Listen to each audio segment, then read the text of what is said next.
guys, Bill Parisi here, founder of the Parisi Speed School. I am with Dr. Tim Leier of Atlantic Sports Health from Atlantic Health System.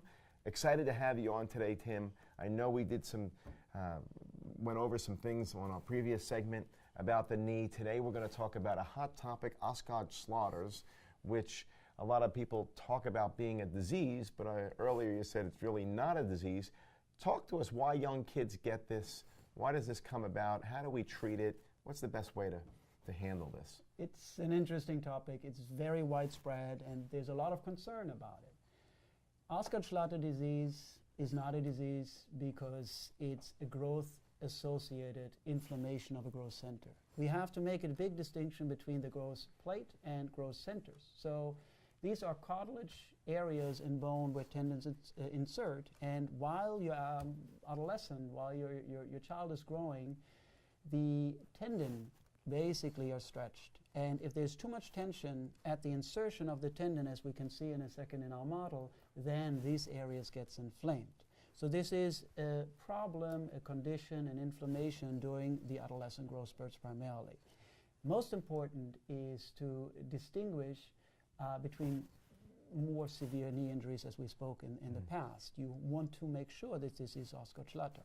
And to come back, the area which is usually the problem is the upper portion of the tibia, the shin bone, where the knee cap tendon inserts. And that is a weaker link, and that can get very much inflamed. You see it with some swelling, you see it a bruise. Very often after a fall, you notice the first time.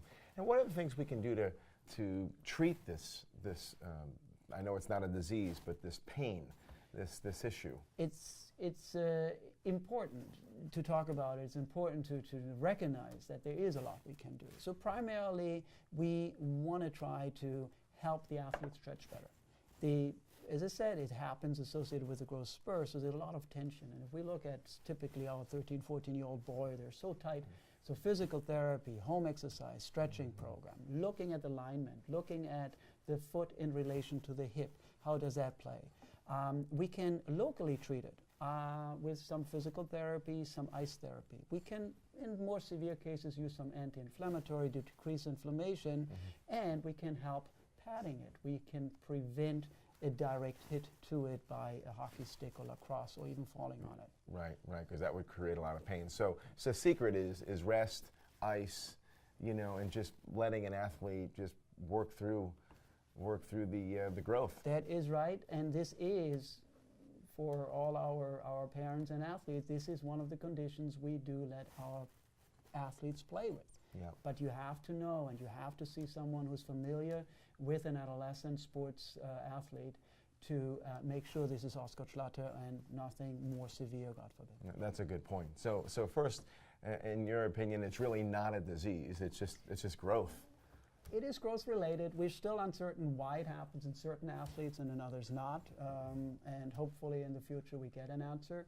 But I would go as far as not calling it a disease. Sure. And it is so common, with so many young kids today. And I think the advice you've given is so sound.